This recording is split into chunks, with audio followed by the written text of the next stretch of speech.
welcome again. Thank you for coming out tonight. There are a few things that I want to just get out of the way right now. What we're not going to be doing, I had some questions. These are all real questions, believe it or not. We won't be following the Common Core curriculum. A lot of questions about that. We will be following the Hillsdale curriculum. We will not be teaching to state tests, as Dr. Hardings has said already. We will not be using digital devices to teach your students how to read or how to do math. We will not be indoctrinating students with political opinions or editorials. Okay, we're about education, not indoctrination. We're not going to use corporal punishment. Somebody asked a question about that. We have other ways. Don't worry. We are not going to crush our students with an extraordinary amount of homework. And we're not going to run the school like a military academy for wayward children.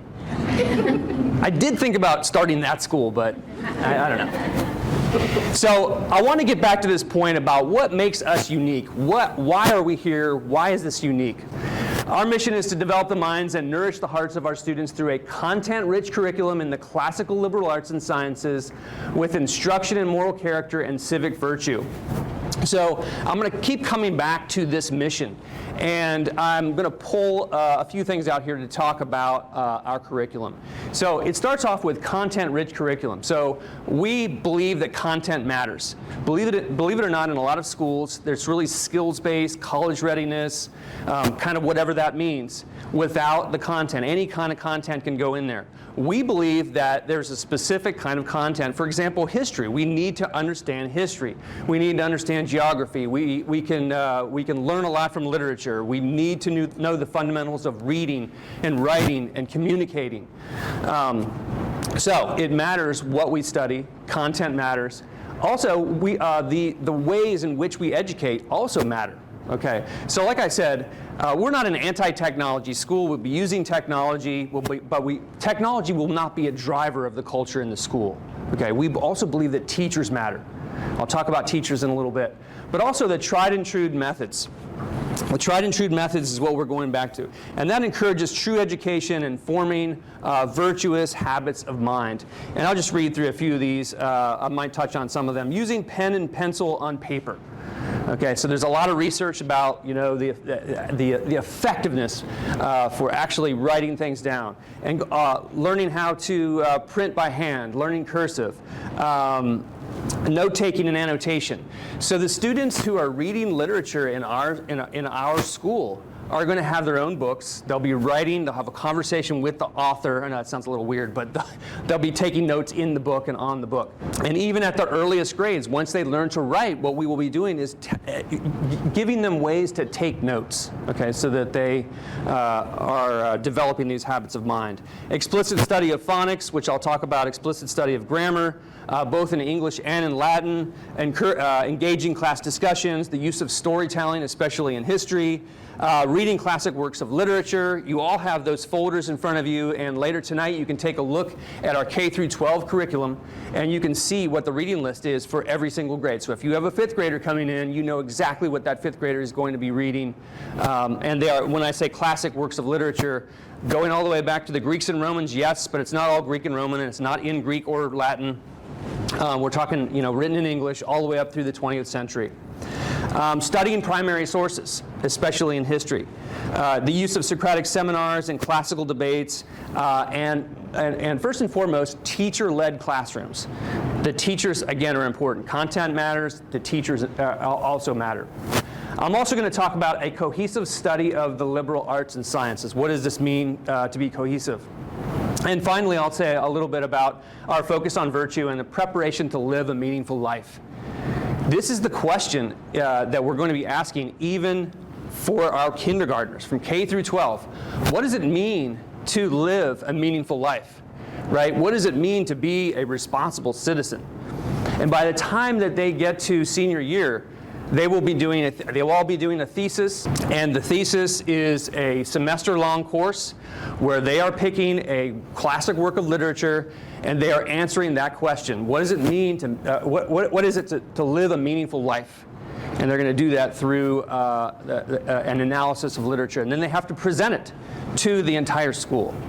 This is done in all of the Hillsdale schools, and I am told from other, the other Hillsdale leaders that this is one of the highlights. In fact, it's more of a highlight than graduating, the graduation ceremony for some of these seniors. This idea of a cohesive course of study starts with purposeful sequencing. So not only is it important what the students are reading, what the students are studying, it matters in what sequence that they do it. 3 cycles of 4 years. The first is grades 1 through 4. That's the lower school, and then 5 through 8, the middle school, and 9 through 12 is the upper school or the high school. They are going to be exposed in grades 1, 5, and 9 to the ancient world to 500. So this is historically sequenced. And then 2nd, 6th, and 10th, early European, then American, then modern European, and world. What this means also is that history, literature, art, and music all follow this 4-year cycle. So the idea here is that most of our first graders will not be able to read Homer's Odyssey, right? But they could be exposed to the ancient Greeks, exposed to who is Odysseus, for example. Greek mythology and all that. By the time they get into grade 5, they'll come back to that. They'll have that understanding of where Greece is and what ancient Greece means for us. All right, so this cohesive course of study in grade 5 in February, for example, if your daughter is in the 5th grade in February, she will be reading the narrative of Frederick Douglass in her literature class. She'll be studying the American Civil War in history class, and in music class, she'll be listening to the music of the Civil War era. And in art class, you'll be exposed to or maybe imitating the art of the 19th century. So all of these courses meaningfully intersect with one another. So if you're in education, this is vertical alignment and horizontal alignment. Alignment across the grade and alignment from grade to grade to grade to grade, which to me makes a lot of sense. So it's not just a little bit of this, a little bit of that, and kind of like this salad bowl kind of thing. We have 7 core virtues, and these are the traditional virtues. Everything that we do kind of goes back to this as well. Prudence, justice, courage, humility, gratitude, perseverance, and compassion. We are going to hold our students to this standard. Now notice this isn't the 10 Commandments, okay? The 10 Commandments is good, but this isn't just what you shouldn't do, but this is how should they live. For example, they will be exposed to prudence or any of these in literature. They'll also be exposed to it in the stories of history.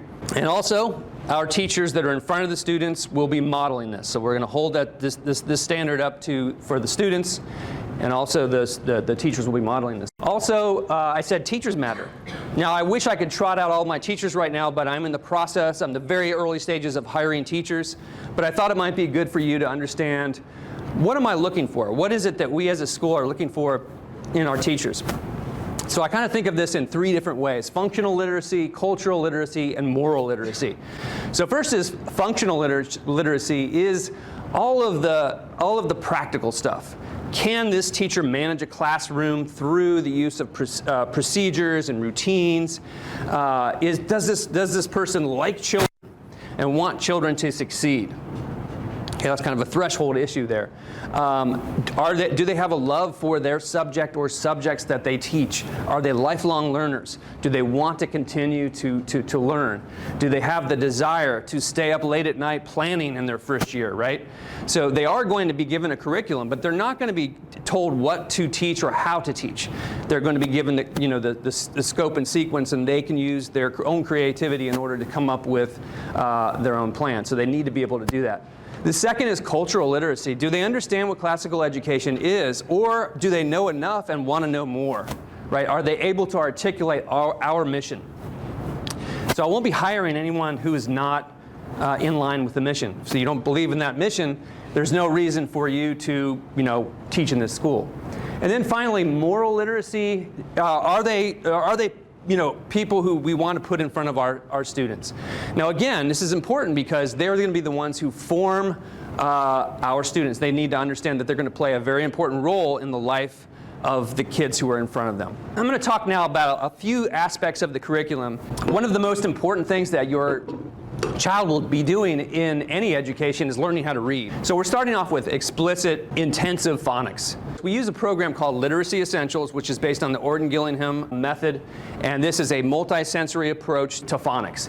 So it starts out with the individual sounds of the letters, okay?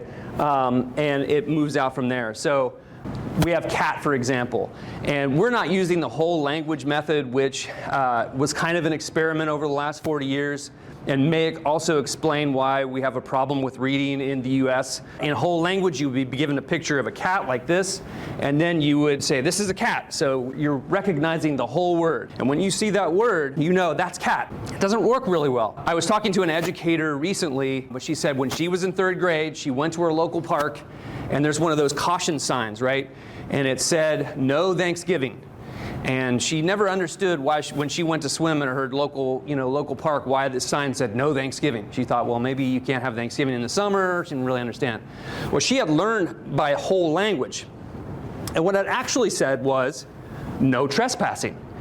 But she was looking at the entire word and seeing it as Thanksgiving because she had not been taught to sound it out. This is also a very engaging class, this phonics class, student to teacher. It's interesting to watch. And then we get into grammar. How many of you loved grammar when you were in school? What was your favorite subject? There we go. Usually there's one weirdo. Just kidding. We have 2 this time. No, I did too, but I didn't really realize it at the time. But grammar is so important. Grammar is also very, very difficult to teach. And so it's easy to take the easy way out and not teach grammar, right? Because we have Grammarly now. I've actually talked to educators who say, well, we don't really need to teach that because we have Grammarly. We don't really need to teach the kids to spell because we have spell check. Now, it sounds like I'm making that up, but I'm not. And we also teach grammar explicitly. For example, Katie, do you remember what a gerund is? Yes, it's a verby noun. Yeah, see? See, we've got a brown noser in the front row. Yeah, so they need to, in order to talk about grammar, you need to understand the language of grammar, right? I can't say, talk about gerunds if no one knows what a gerund is. Our students will know what a gerund is.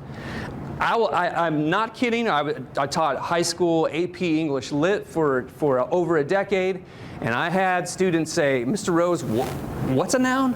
And and that just shows me that, smart kids, they were not educated well in grammar. There's one way that I think is a great way to approach grammar. And when I was in 7th grade and 8th grade, I did this every single day, and now I love it. So here's what a sentence diagram looks like. You're trying to figure out, well, what is the subject and what is the predicate? And so none is the subject. You have of us, and that's a prepositional phrase that is not part of the subject. It modifies the subject, so you drop it down below the line here, and you have us. Us is plural, right? Now, if you remember that none is also a replacement for no one, would you say no one is ready or no one are ready? And now it becomes a little clearer, right? And so our students will be doing this, beginning in 3rd grade with some simple diagramming all the way through the 8th grade.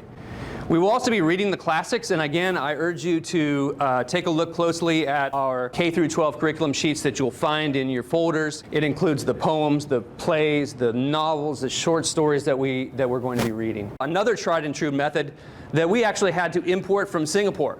Our K through 7 program is directly from Singapore Math, and what's most interesting about this is, one, K through 7, you're developing algebraic thinking so that when you get to 8th grade, you can tackle algebra and move on from there.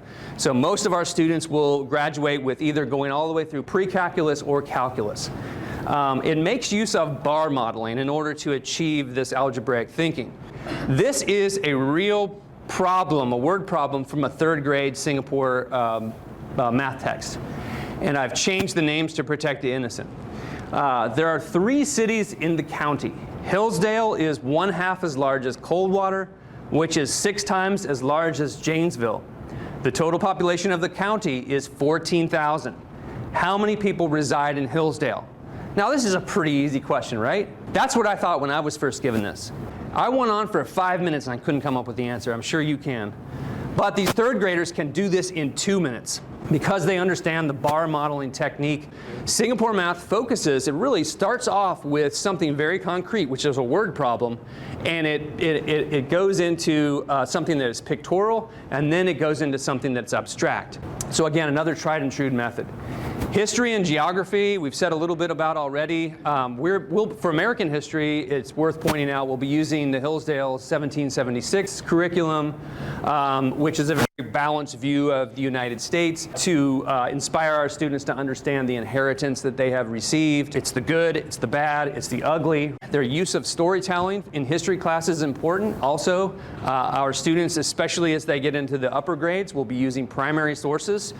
So rather than reading a textbook that tells you about what Publius said, you can actually read it yourself. There'll be an understanding of geography, and I give you my geography pledge by the time that your students get into 9th grade, if they start in the early grades, that is, they will know every country in the entire world.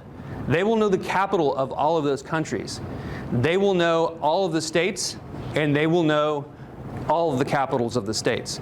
Now, we can do that as kind of parlor tricks, because you can teach 3rd graders to know all that and recite it all in 2 minutes. It's pretty impressive. But it also speaks to the method of classical education. When kids are younger, they can memorize and recite much more easily than later. So they learn those facts or the geography, the basics, when they're younger, and then when they get into the history later, they'll understand the relationship between Northern Ireland and Great Britain, or the Republic of Ireland, or understand where Scandinavia is.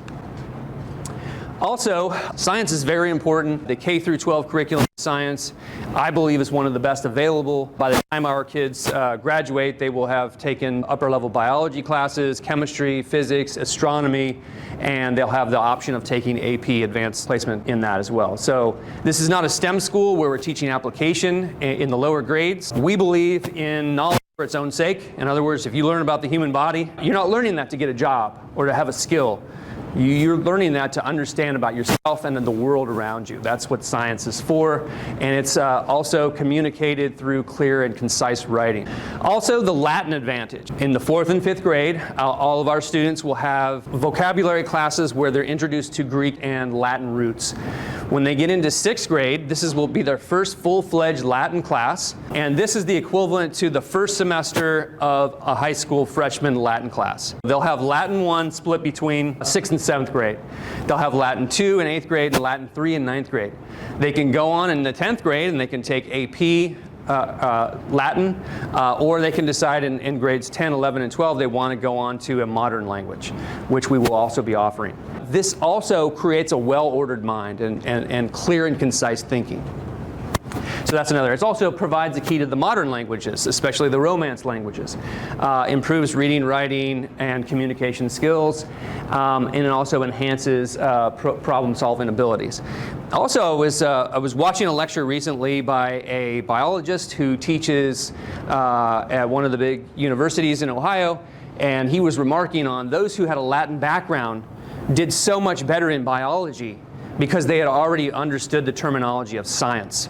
The fine arts are very important to us. They're not extras. And this is a little bit different than most schools out there. Our students will have fine arts every single day of the year.